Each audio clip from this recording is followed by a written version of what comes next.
This is Donald Rickles. Be with us next week when NBC Saturday Night at the Movies will present Night of Terror, Day of Fear, a special 2-hour police story.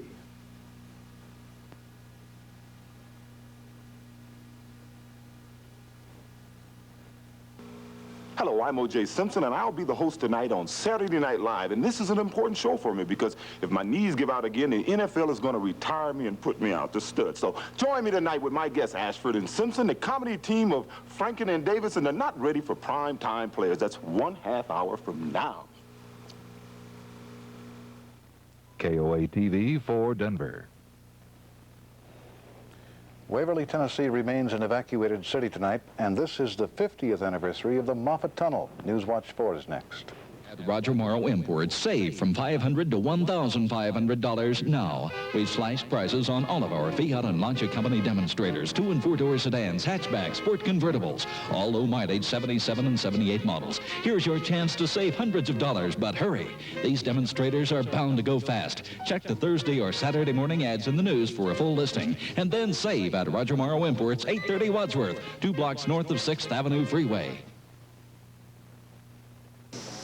You know what happens at other warehouse inventory reduction sales. You have to hunt for the darn place, then park half a mile away, but not at Downing's. We're reducing our inventory in a different way. First, we ship samples from our warehouse to all of our stores. Then you come in, pick any famous name TV, audio component, or appliance you want, and we deliver direct from the warehouse at low, low warehouse prices. Now, that's convenient. That's our warehouse inventory reduction sale at all Downing's locations, one day only.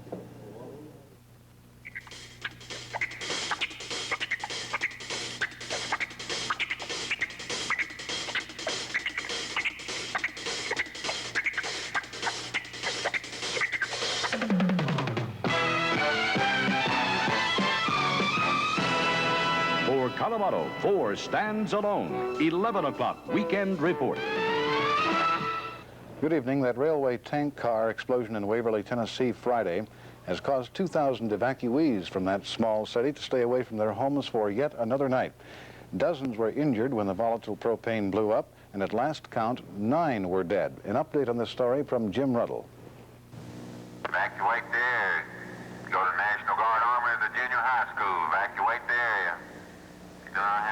Acting to prevent further tragedy, officials today ordered the evacuation of about 2,500 more people from the area near the remaining propane tank. Mrs. Patricia Jean Hartley and her 6 children were among them. Well, it's upset me. Well, it's just upset our whole town. I can't express my feelings. It's just fear, and of course I'm lucky I wasn't hit. 11 of the less seriously injured were taken to Nautilus Hospital in Waverly. One of them, Deputy Fire Chief Billy McMurtry, said before the explosion he wanted to train water on the tank car that was being emptied, but railroad officials told him not to. Oh, that wasn't necessary. That would, it was all safe. Until the explosion came, the flash of fire. The only thing that saved me was some fire retardant coveralls my wife gave me for Christmas. And I lost a man. And that's what hurts worse than any of these burns. McMurtry says the full story must be told to keep it from happening again. Jim Ruddle, NBC News, Waverly, Tennessee. The Colorado Civil Air Patrol is looking for still another missing light plane tonight. This one on a flight from Laramie, Wyoming to Aspen. It carried 2 Minnesota men, now identified as 24-year-old Cy Swanson, believed to be the pilot, and 29-year-old Anson Rodnicki, both from Morris, Minnesota. The plane left Laramie early this morning on the 160-mile flight.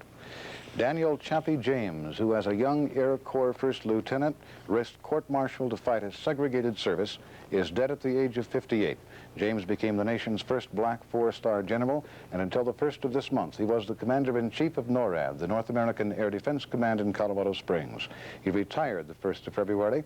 General James died of a heart attack early this morning at the Air Force Academy Hospital. His body will be shipped back to Washington tomorrow morning. The UMW and the Carter administration are urging the ratification of a tentative agreement with mine owners, but there is still some resistance reported from the coal fields tonight. Irvin R. Levine reports. I think a major agreement that our membership can work under.